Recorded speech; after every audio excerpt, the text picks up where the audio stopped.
If you want to make the most money when you're out there doing food delivery, the best way to do that when you're out there is to multi-app. And today is part 4 of a 4-part series I'm doing on teaching you how to multi-app. My name is John McFall, and I want to welcome you to the McFallRI channel, where I teach you how to make $25 to $30 an hour doing food delivery.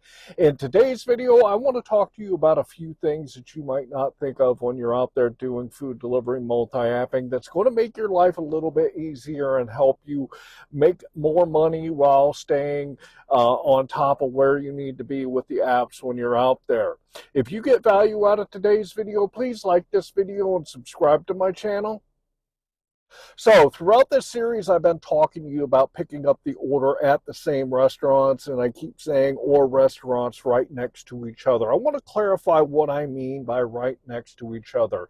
If you look at your apps when you're actually on a delivery and you're going to pick up the order from the restaurant, once you get about a quarter mile to that restaurant, you are able to click arrived on the app. So when I suggest that you need to pick up orders right next to each other from restaurants, what I literally mean is you can be about a quarter mile away from one pickup to the next pickup before there's an issue with the apps and your actual location. So this gives you a little bit more of an area that you can pick up orders from when you're out there. The restaurants don't literally have to be sitting right next to each other when you're out there multi-apping. So this makes things a little bit easier on you. Another thing that you can do if you have the time, as I've suggested throughout this series, is you can actually grab an order from this restaurant, confirm that you picked it up, and you can start heading towards that drop and pick up another order at another restaurant. If you try to do this, you have got to make sure that you know that the restaurant that you're picking up your second order from is very quick at getting orders out. If you know that it's a place that sometimes takes a while to do it, I would not recommend doing this. However, if you know that it's a very quick restaurant that you can get right in and get right out of, don't hesitate to pick up an order here and then drive a little bit and pick up your next order on the way to drop off that first order. You got to be really good at doing multi-apping to be able to do this. Again, take baby steps if you try this out and kind of see where you can push the limit with it. Another way that I've made this work for me is I will actually be on an order. I'll be driving to drop that order off. I see an order pop up on another app on my phone, and guess what? I'm driving right by the restaurant that I have to pick up my next order, and maybe I have to go another half a mile or a mile to drop off that order.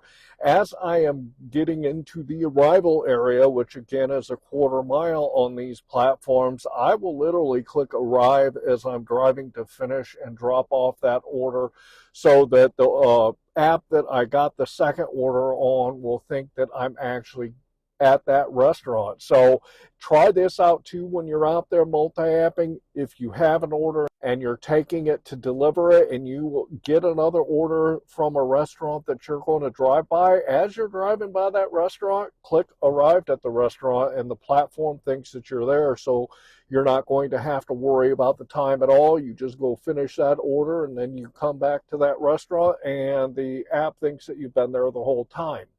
In the scenario where you're picking up from the same restaurant, or you've picked restaurants that are close and you're picking up the first one and you're going to the second one to pick up that order, make sure that you do not confirm that first order until you've actually got the second order.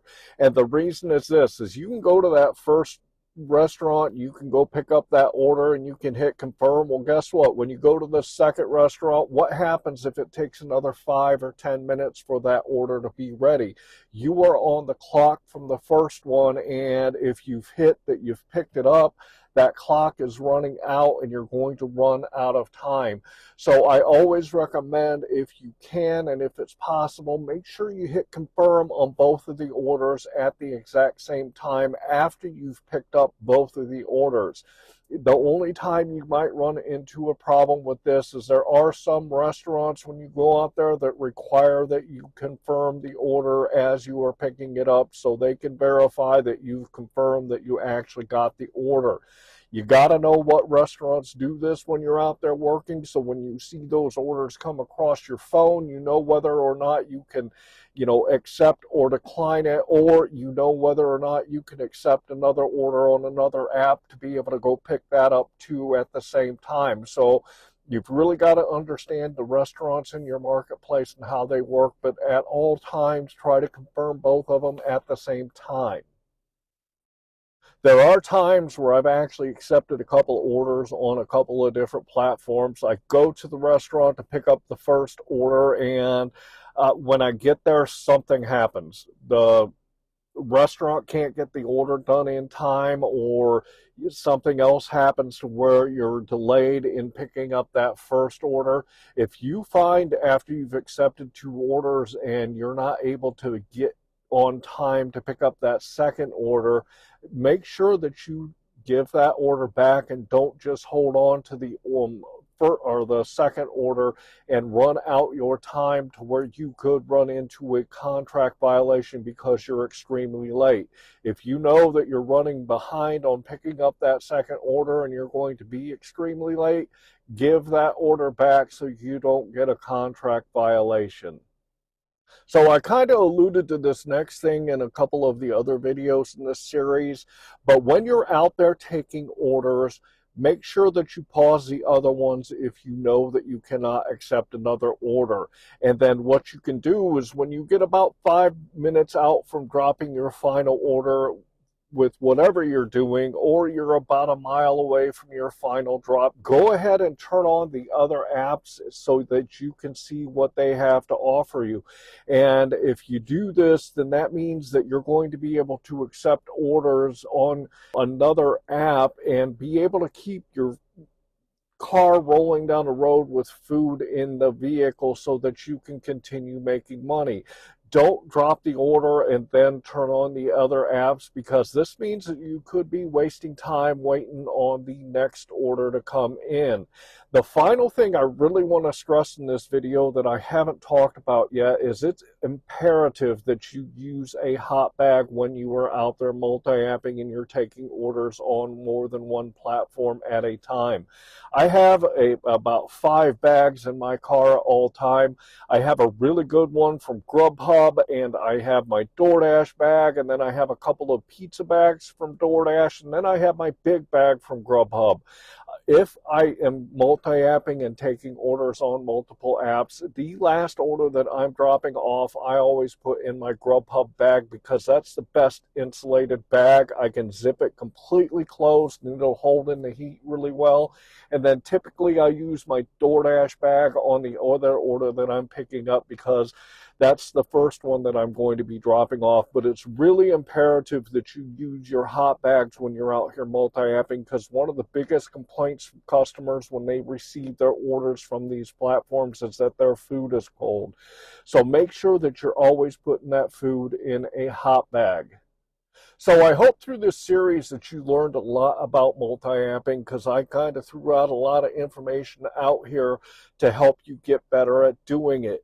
If you would like to do really good at food delivery when you're out there, it starts by keeping track of where you are currently so that you can see where you need to improve. I developed this metric spreadsheet that I'm going to throw up here on the screen to help you do just that. If you look at the left-hand side, you'll see I always put my start time and my end time.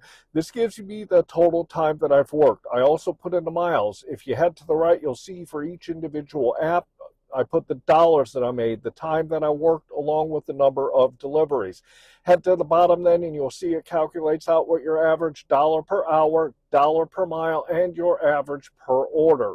To do best at doing food delivery, you got to know what your numbers are so that you can see where you are overall and see where you need to improve. It's really important when you're multi-apping to put all these numbers together to give you an overall picture of your dollars per hour and your dollars per mile and your average per order. So go check it out. It's a free download in my description. If you want to learn how to do food delivery and multi-apping specifically, go to my food delivery playlist and check out my videos in that playlist. Also, if this is the first video that you're seeing in this series, I put a link to each of the videos in this series in each description. You can also check out the first video here so that you can start at the beginning, because it grew from the first one and moved to the more advanced stuff in the final ones. Also would like to say, I hope that you are out there getting the money that you and your family deserve. And with that, I want to say thanks.